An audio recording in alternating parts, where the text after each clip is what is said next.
Love the trumpets. Let's not forget the violins.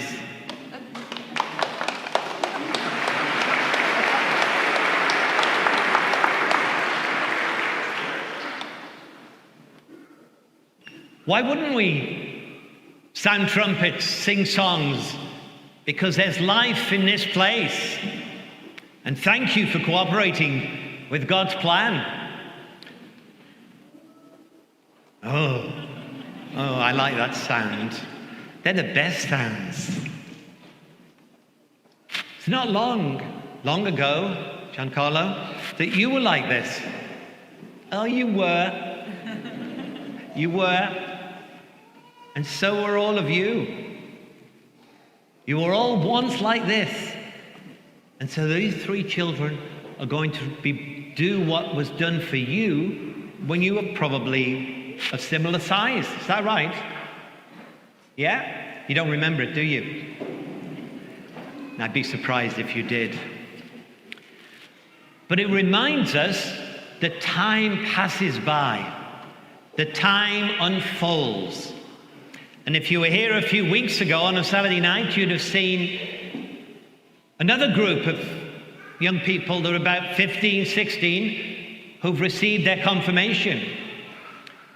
So if you parents, the parents of those to be baptized, those making their first communion, if you look forward to that sacrament in 7 or so years, it also means one thing, that they'll get close to the end of high school.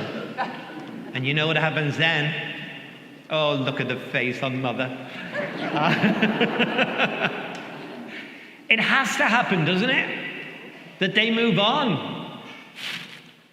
And so that's why what you do now is so important. Because what you're doing is letting them know that they're loved. I always get a little bit confused around the time of ascension.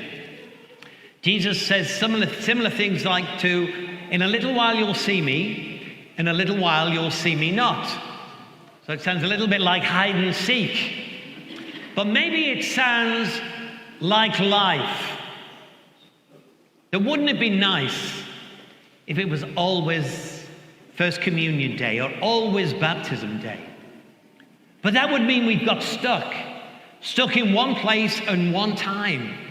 Instead of having our minds and hearts open, which is what the church, which is what Jesus desires of us, to have our hearts and minds open wide so that we can be the love of his Son in the world.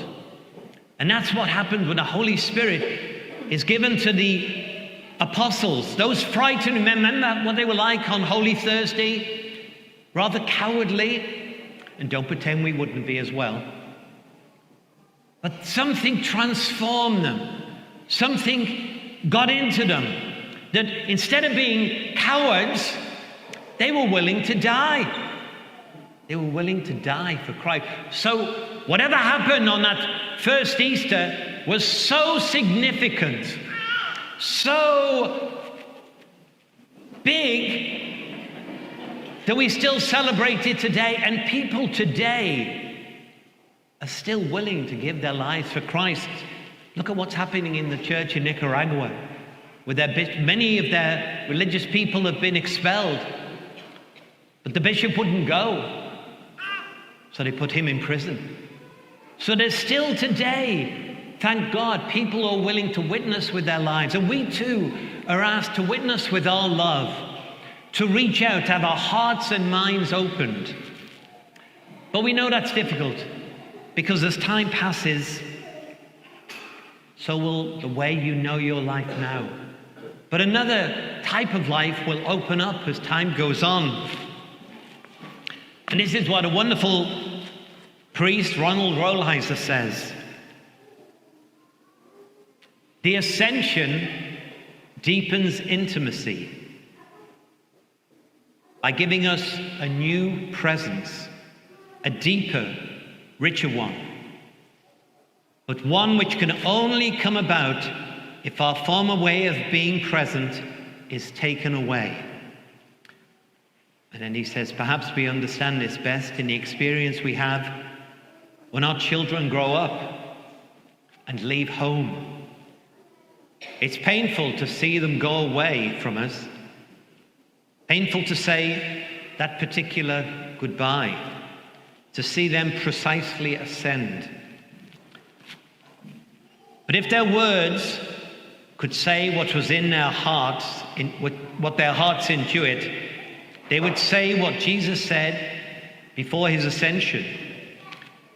It's better that I go away. There will be sadness, but that sadness will turn to joy when one day soon you will have standing before you a wonderful adult son or daughter who is now in a position to give you the much deeper gift of his or her adulthood. 'Tis the season of saying farewell, congratulating and saying farewell to our high school students. But the one truth that Matthew opens his gospel with is describing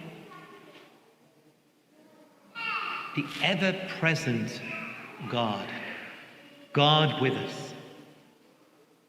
And at the very end of his gospel, he says the same things to his apostles. He says, I'll be with you always. And that is our faith.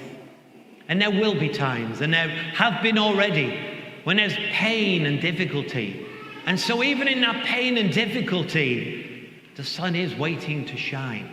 And hopefully we learn patience. Hopefully we deepen our faith.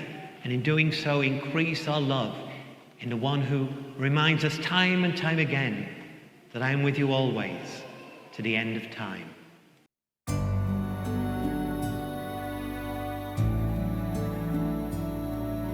Please like, subscribe, or comment below.